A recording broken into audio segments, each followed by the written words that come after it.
तो आज के इस वीडियो में हम बात करने वाले हैं CDS, NDA या एफकेट किसी भी एग्ज़ाम में जो मोस्ट इम्पॉर्टेंट करंट अफेयर यानी जिनकी आने की संभावना है उसके बारे में। तो आइए शुरू करते हैं। तो सबसे पहले हम लोग बात करने वाले हैं टेनिस टूर्नामेंट्स की जो कि इस साल हुए हैं और उसमें मेंस विनर कौन रहे हैं। तो ऑस्ट्रेलिया ओपन जो हुआ था उसके विनर थे नोवाक जोकोविक और फ्रेंच ओपन में भी नोवाक जोकोविक थे। वहीं विंबलडन ने में कार्लोस अल्कराज ने जीता था। ये इम्पॉर्टेंट है क्योंकि उन्होंने नोवाक जोकोविक को हरा के जीता था। तो इसमें साथ ही साथ हम लोग वुमेंस की भी बात कर लेते हैं। तो वुमेंस में ऑस्ट्रेलिया ओपन में जीता था एरिना सबालेंका ने, फ्रेंच ओपन में ईगा स्वेतक ने और विंबलडन में मार्केटा बोंद्रोसोवा ने। तो ये इनके कोर्ट भी इंपॉर्टेंट रहते हैं। जैसे ऑस्ट्रेलियन ओपन जो होता है वो हार्ड कोर्ट में खेला जाता है, फ्रेंच ओपन क्ले कोर्ट में और विंबलडन जो होता है वो ग्रास कोर्ट में खेला जाता है। अगला जो इम्पोर्टेंट क्वेश्चन बनता है वो होता है ग्रैंड प्रिक्स के बारे में। तो ग्रैंड प्रिक्स से रिलेटेड भी हम लोग जान लेते हैं कौन सा ग्रैंड प्रिक्स किसने जीता है। तो जो कैनेडियन, ब्रिटेन, ऑस्ट्रियन और हंगेरी ग्रैंड प्रिक्स है इसे जीता है मैक्स वर्स्टप्पन ने। तो इसका सही आंसर हो जाएगा मैक्स वर्स्टप्पन। साथ ही साथ इसमें एक और ग्रैंड प्रिक्स हुई थी अजरबैजान ग्रैंड प्रिक्स जिसे जीता था सर्जियो पेरेज ने। तो ये भी साथ ही साथ याद रखेंगे आप। तो अब हम लोग बात करने वाले हैं एक्सरसाइजेज के बारे में जो इंडिया किसी दूसरे कंट्रीज़ के साथ करता है। तो सबसे पहला जो क्वेश्चन है वो है एक्सरसाइज बोल्ड कुरुक्षेत्र किसके साथ होता है। तो बोल्ड कुरुक्षेत्र जो होता है वो इंडिया सिंगापुर के साथ करता है, जिसके साथ हम लोग अग्नि वॉरियर भी करते हैं। यूके के साथ हम लोग अजेया वॉरियर करते हैं। यूएसए के साथ वहीं हम लोग एक्सरसाइज संगम करते हैं जो कि ये स्पेशल फोर्सेस की एक्सरसाइज है, हमारे एनएसजी और वहाँ के स्पेशल फोर्सेस की। एक्सरसाइज नोमैडिक एलिफेंट जो है ये मंगोलिया के साथ होता है। तो अगली जो इम्पोर्टेंट न्यूज़ है वो है सऊदी अरेबिया की पहली विमेन जो कि स्पेस में भेजी जा रही हैं। तो जो उनका नाम क्या है, उनका नाम है रेयाना बरनावी। तो स्पेस मिशंस भी यहाँ पे हम लोग इसके साथ और याद कर लेते हैं। जैसे नासा का एक क्रूड मिशन है आर्टेमिस 2 के तहत। इस क्रूड मिशन में हो क्या रहा है, इसमें 4 लोगों को भेजा जा रहा है, Reid Wiseman, Jeremy Hansen, Victor Glover और क्रिस्टीना कोच। क्रिस्टीना कोच का भी नाम इम्पॉर्टेंट है क्योंकि ये भी एक लेडीज़ हैं जिनको भेजा जा रहा है। इस मिशन के जो कमांडर हैं वो हैं रीड वाइजमैन और Christina Koch African American female हैं। तो अगली जो इम्पोर्टेंट न्यूज़ है वो है Asia's first women loco pilot.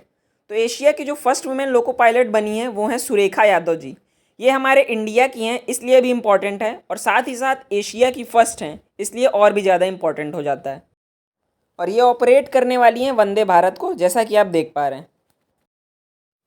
Space x ने लॉन्च की है वर्ल्ड की largest private communication satellite. Space x किसका है ये तो बताने की ज़रूरत है ही नहीं। तो उसने जो लार्जेस्ट कम्युनिकेशन सैटेलाइट लॉन्च की है उसका नाम है जुपिटर 3। और इंडोनेशिया की कम्युनिकेशन सैटेलाइट्स भी उसने लॉन्च की हैं जिनका नाम है सतारिया। और स्पेस एक्स के ओनर यानी इलॉन मस्क ने जो ट्विटर का लोगो चेंज किया है वो तो आप जानते ही होंगे। तो आपसे नया लोगो भी पूछा जा सकता है। तो अब हम लोग बात करने वाले हैं सैफ चैम्पियनशिप की। सैफ चैम्पियनशिप जो है वो इंडिया में ही हुई थी और इसे जीता इस बार इंडिया नहीं है, वो भी कुवैत को डिफीट करके फाइनल में। सैफ का फुल फॉर्म क्या होता है, साउथ एशियन फुटबॉल फेडरेशन। इसके साथ ही साथ सैफ चैम्पियनशिप फुटबॉल से एसोसिएटेड है, ये तो याद रखेंगे। इसके अलावा संतोष ट्रॉफी जो होती है वो भी फुटबॉल से एसोसिएटेड है, जिसमें कर्नाटका ने मेघालय को हरा के ट्रॉफी जीती। सैफ चैम्पियनशिप के ऊपर मैंने एक शॉर्ट भी बनाया हुआ है, उसमें सारी डिटेल्स दी हैं। अगर आप उसे देखना चाहते हैं तो वीडियो की लिंक डिस्क्रिप्शन बॉक्स में है, वहाँ से देख सकते हैं। तो अब बात करेंगे Indian film who got WHO award. तो इंडिया की एक फ़िल्म को WHO अवार्ड दिया गया है। उससे पहले ये याद रख लेंगे कि नाटू नाटू को बेस्ट ओरिजिनल सॉन्ग का अवार्ड दिया गया था जिसके कंपोज़र MM कीरावानी हैं। तो अब बात करते हैं WHO अवार्ड किसे मिला है। तो WHO अवार्ड जो मिला है when climate change turns violent, ये मूवी का नाम है जिसको मिला है, जिसकी डायरेक्टर हैं वंदिता सहारिया। तो अब हम लोग बात करने वाले हैं विमेंस कबड्डी लीग की, जिसकी शुरुआत इस सीज़न से हुई है। तो ये पहला सीज़न जो है ये दुबई में खेला गया और इसे जीता कोलकाता की टीम ने पंजाब को हरा के। यहीं पे ये भी याद करना होगा कि वुमेंस का IPL भी शुरू किया गया है, जिसका स्पॉन्सर तो टाटा था क्योंकि जिसने मेंस और वुमेंस दोनों का स्पॉन्सर किया था। और उसके विनर जो थी वो थी मुंबई इंडियंस, जिसने दिल्ली को हरा के पहली ट्रॉफी जीती।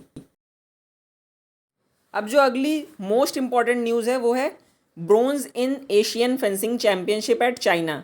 पहले तो एशियन फेंसिंग चैम्पियनशिप जो थी वो चाइना में हेल्ड हुई, और दूसरी चीज़ इसमें ब्रोंज जीता है भावनी देवी ने, या भवानी देवी जो भी कहें आप। लेकिन ये इसलिए इम्पॉर्टेंट है क्योंकि ये पहला मेडल इस फील्ड में फेंसिंग में हमारे आया है। अगला जो है किसने जर्मन पीस प्राइज़ जीता है, तो जर्मन पीस प्राइज़ भी जो जीता है वो भी एक इंडियन ओरिजिन के हैं। इनका नाम है सलमान रश्दी। तो इन्होंने जीता है जर्मन पीस प्राइज़। यहाँ पे आपको ये याद करना होगा लोकमान्य तिलक अवार्ड और BR अम्बेडकर अवार्ड किसे मिला है, ये आप कमेंट में करके ज़रूर बताएंगे। अगला जो है वो है FIH men's hockey world cup 2023 winner. तो जो FIH का मेंस हॉकी वर्ल्ड कप हुआ है वो इंडिया में ही हुआ है, और इसकी जो विनर रही है वो है जर्मनी रही है। तो ये इसका और जो इम्पोर्टेंट चीज़ें याद कर लेंगे वो है रनर अप कौन रहा है। रनर अप जो है वो बेल्जियम रहा है, और इसका मैस्कॉट जो है वो है ओली टर्टल, जैसा कि आप फोटो में देख पा रहे हैं। अब हम लोग बात कर लेते हैं थॉमस कप की। तो थॉमस कप जो है ये बैडमिंटन से एसोसिएटेड है, और ये काफ़ी पुरानी न्यूज़ रही है क्योंकि ये 2022 का रहा है। तो इसमें जीता था इंडिया ने, इसलिए ये इम्पॉर्टेंट रहा है, इसलिए यहाँ पे मैं ये कवर कर दे रहा हूँ। अब हम लोग बात कर लेते हैं कुछ राइट्स की, जो कि कुछ स्टेट और यूनियन टेरिटरीज़ में इस समय न्यूज़ में रहे हैं। तो पहला जो है वो है right to health. Right to health जो है ये राजस्थान में काफ़ी न्यूज़ में रहा है, और इसमें क्या रहा है कि सभी की हेल्थ की सर्विस फ्री प्रोवाइड की जाएगी। और यहीं पे राइट टू साइट भी यहाँ राजस्थान का ही है। और एक और राइट है राइट टू वॉक, जो कि पंजाब का है। यानी इसमें फुटपाथ्स बनाए जाएंगे वॉकिंग के लिए रोड्स के अराउंड साइडवेज में। अब हम लोग बात कर लेते हैं चंद्रयान 3 मिशन की, जो कि इस बार इंडिया का काफ़ी सक्सेसफुल मिशन भी रहा है और काफ़ी न्यूज़ में भी रहा है। तो इसका जो मेन एम था वो था मून के साउथ पोल को एक्सप्लोर करना। और ये लॉन्च जो हुआ है सतीश धवन स्पेस सेंटर हरिकोटा आंध्र प्रदेश से हुआ है। और जो लॉन्च व्हीकल रहा है वो है मार्क 3, यानी GSLV मार्क 3 LMV3 भी आप कह सकते हैं। और जैसा कि आप जानते हैं 23 अगस्त तक हो सकता है साउथ पोल तक पहुंच जाए। यहाँ पे ये भी याद रखेंगे कि इसरो का एक क्रू मिशन है गगनयान नाम का, और एक वीनस मिशन है शुक्रयान नाम का। यहाँ पे एक चीज़ मैंने नोट नहीं की है वो है सन मिशन, जो कि आदित्य-1 नाम का है। तो अब हम लोग बात कर लेते हैं कुछ इंपॉर्टेंट सेंचुरीज़ और नेशनल पार्क की। पहले वाइल्ड लाइफ सेंचुरीज़ कवर कर लेते हैं। तो पहली जो इंपॉर्टेंट वाइल्ड लाइफ सेंचुरी है वो है चंगथंग वाइल्ड लाइफ सेंचुरी, जो कि लद्दाख में है। और हेमिस नेशनल पार्क, जो कि है जम्मू कश्मीर में। और जो हेमिस फेस्टिवल होता है ये भी लद्दाख का एक फेस्टिवल है, यहाँ से आप वो भी याद कर लेंगे। फिर अगला होता है जिम कॉर्बेट नेशनल पार्क और राजाजी नेशनल पार्क, ये जो है ये उत्तराखंड में है। भरतपुर बर्ड सेंचुरी जो है ये राजस्थान में है, ये भी न्यूज़ में रही है। इसके अलावा दुधवा नेशनल पार्क, ये तो one of the most favourite UP का है। और रानी नेशनल पार्क भी यूपी का ही है। और इसके अलावा गिर नेशनल पार्क जो है वो गुजरात का है, और कूनो नेशनल पार्क जो है वो MP का है। गौतम बुद्धा बर्ड सेंचुरी ये बिहार की है, और नवेगांव नागजीरा टाइगर रिजर्व ये महाराष्ट्र का है। वहीं कंगेर घाटी नेशनल पार्क छत्तीसगढ़ का है, जबकि कालेसर नेशनल पार्क हरियाणा का है। तो ये सारे नेशनल पार्क्स मैंने कवर कर दिए हैं जो कि इंपॉर्टेंट है और न्यूज़ में रहे हैं। इसके अलावा सुहेलवा वाइल्ड लाइफ सेंचुरी जो कि यूपी में है। इसके अलावा दो और वाइल्ड लाइफ सेंचुरी जो कि भीतरकनिका है जो उड़ीसा में है, और बूरा Chapori wild life sanctuary Assam में है, ये भी याद रखेंगे। अब हम लोग बात कर लेते हैं कुछ इंपॉर्टेंट डेट्स एंड थीम्स की।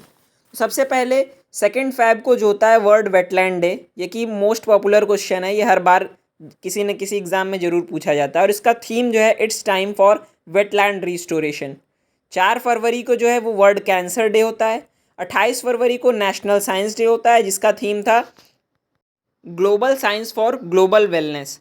7 अप्रैल को होता है हेल्थ डे, जिसका थीम था हेल्थ फॉर ऑल। और 24 अप्रैल को नेशनल पंचायती राज डे। फिर आता है 22 मार्च को जो कि वाटर डे होता है। 3 मार्च को वर्ल्ड वाइल्ड लाइफ डे होता है, जिसका थीम था partnership for wild life conservation. 1 मई को होता है इंटरनेशनल लेबर डे। 3 मई को होता है वर्ल्ड प्रेस फ्रीडम डे, जिसका थीम था shaping a future of rights. और इस दिन 3 इंटरनेशनल जो वो रिपोर्टर्स हैं उनको अवार्ड भी दिया गया था, वो भी याद रखिएगा। अब जल्दी जल्दी सब डे रिकॉल कर लेते हैं। जैसे 11 मई को नेशनल टेक्नोलॉजी डे, जिसका थीम था school to startups igniting young minds to innovate. 13 मई को वर्ल्ड माइग्रेटरी बर्ड डे। 21 मई को एंटी टेररिज्म डे। 20 जून को रिफ्यूजी डे। 21 जून को योगा डे। योगा डे का जो थीम था वो था योगा फॉर वसुधैव कुटुंबकम, जो कि वसुधैव कुटुंबकम हमारा G20 का भी थीम है इस बार का, जिसे हमने होस्ट किया है। और अब हम लोग बात कर लेते हैं हमारे टेलीग्राम चैनल की, जिस पे हम लोग डेली क्विजेस करते हैं। अगर आप चाहें तो उसे ज्वाइन कर सकते हैं, लिंक डिस्क्रिप्शन बॉक्स में दिया गया है। इन द एंड एक ही रिक्वेस्ट रहेगी आपसे, अगर आपको वीडियो पसंद आया हो तो वीडियो को लाइक करें और ज़्यादा से ज़्यादा शेयर करें और चैनल को सब्सक्राइब कर लें, क्योंकि ऐसे वीडियोज़ हम लाते रहेंगे आपके लिए। शॉर्ट में करंट अफेयर्स ज़रूर कवर करेंगे।